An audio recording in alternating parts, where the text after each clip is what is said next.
Governador de São Paulo, João Dória, retira a isenção de ICMS de medicamentos e equipamentos hospitalares. Isso vai gerar um aumento aproximado de 18% nesses produtos. O aumento pode afetar também os infectados da pandemia. A volta do imposto vai impactar também em clínicas, hospitais, planos de saúde e laboratórios. Em 2021, a coisa fica mais difícil para os paulistanos na área da saúde.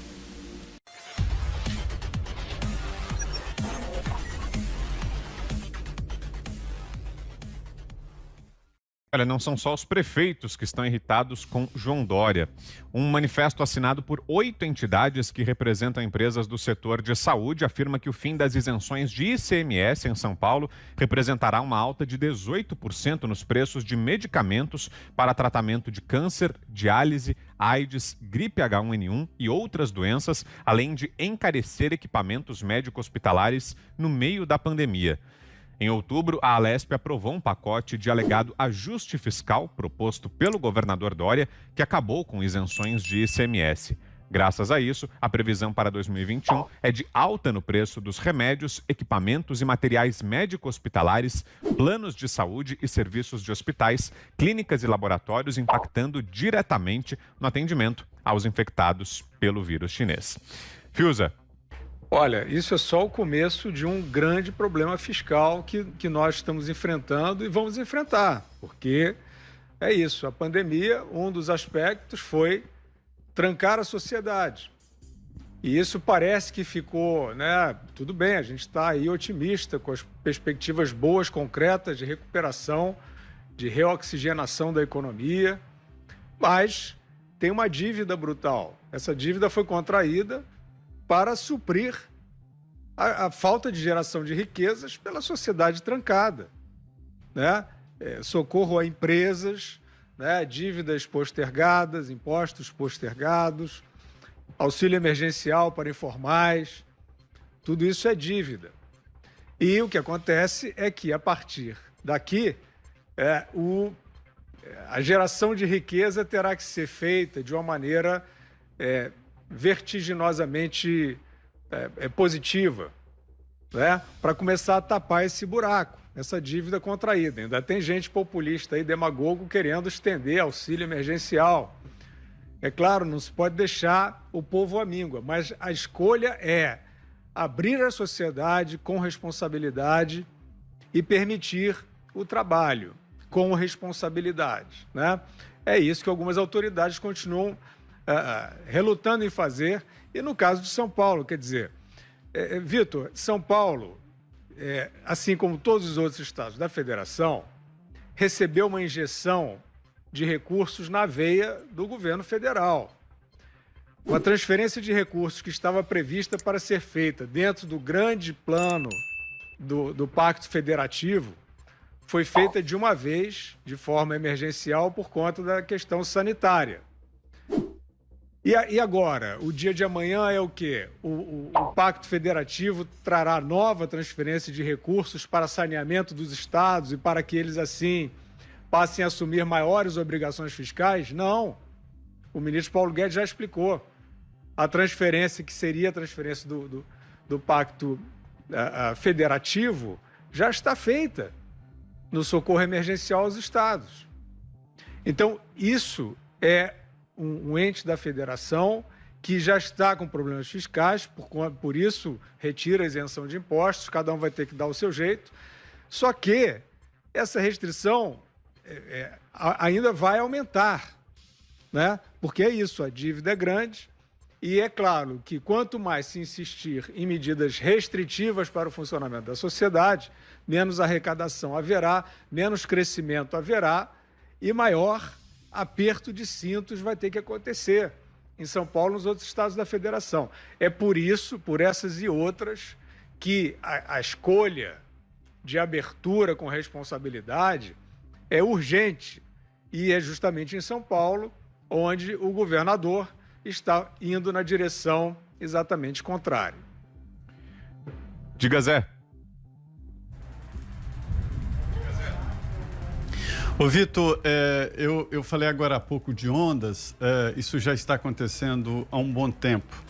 O aparecimento desta terrível doença Covid-19, né, que ninguém desdenha, apenas questiona a maneira como ele está sendo enfrentada, né, ela se somou aos problemas já existentes e se instalou num sistema de saúde deficitário e já um caos.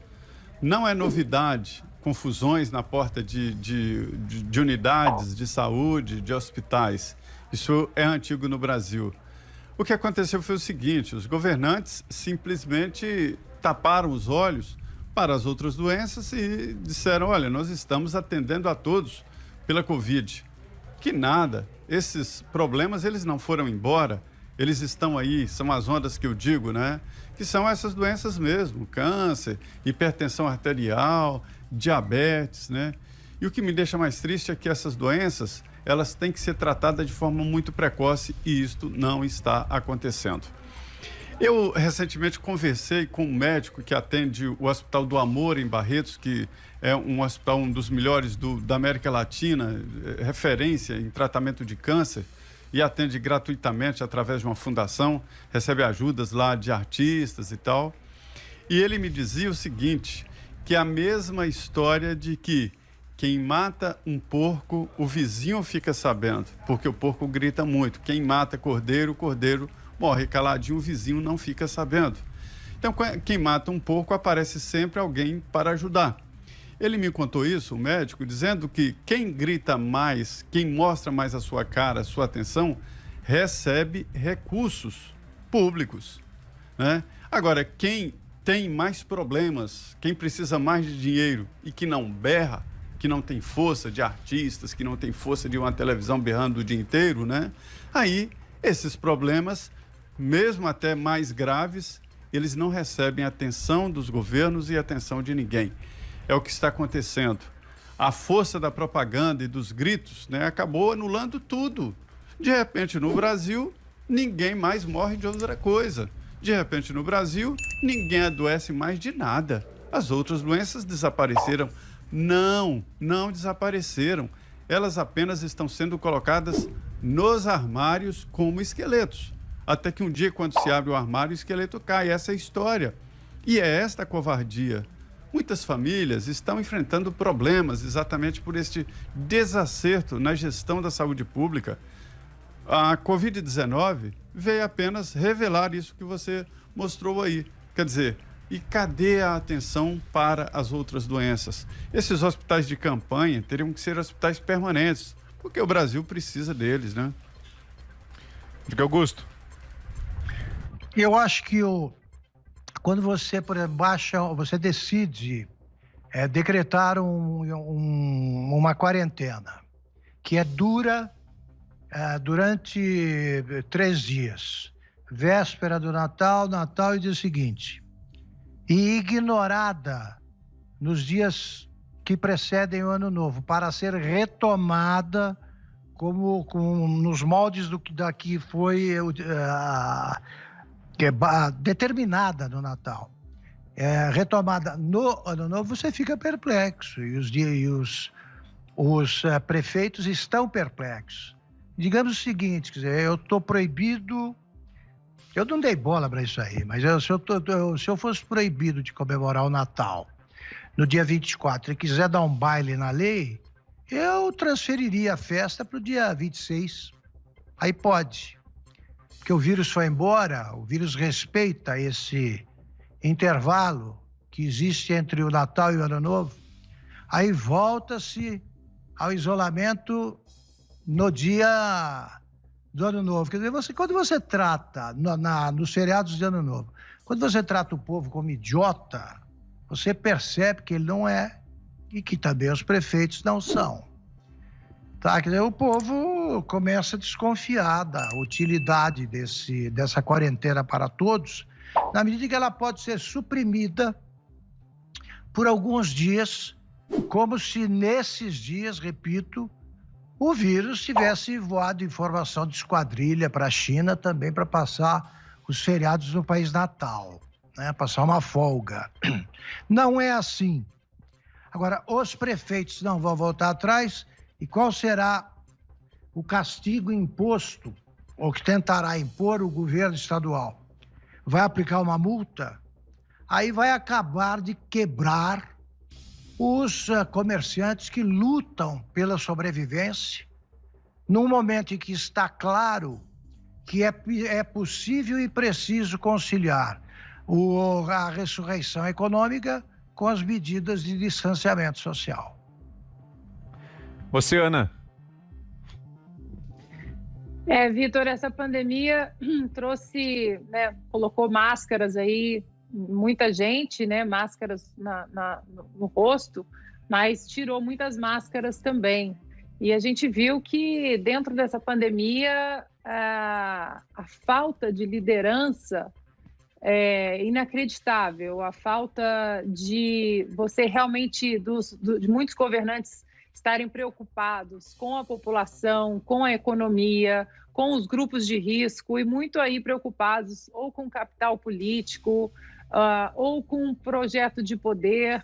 Essa semana eu vi uma manchete num grande jornal aí do Brasil dizendo que Donald Trump não queria assinar aí a segunda medida econômica ali no Congresso, que ele vetaria a medida que daria $600 para os americanos necessitados dentro da pandemia, e que ele vetaria, e que isso era uma medida, a velha palavra agora que usam como quem troca de roupa, que ele era um fascista e não pensava no povo americano.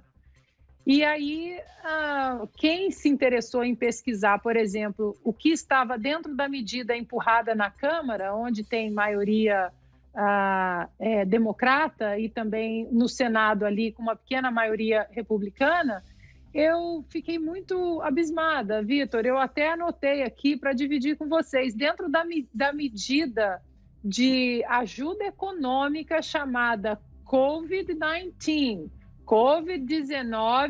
Bill, ou seja, uma medida especialmente para, dentro da pandemia, para ajuda econômica aos americanos. Os americanos receberiam um cheque de $600, mas dentro da medida, Vitor, tinha $135 milhões para a Birmânia, $85 milhões para o Camboja, $130 milhões para o Nepal, $700 milhões para o Sudão, $10 milhões, Vitor, que iriam para programas de gênero no Paquistão, $1 bilhão para o Egito, e aí vai, $33 milhões para a Venezuela, quase $4 milhões para o Bill Gates.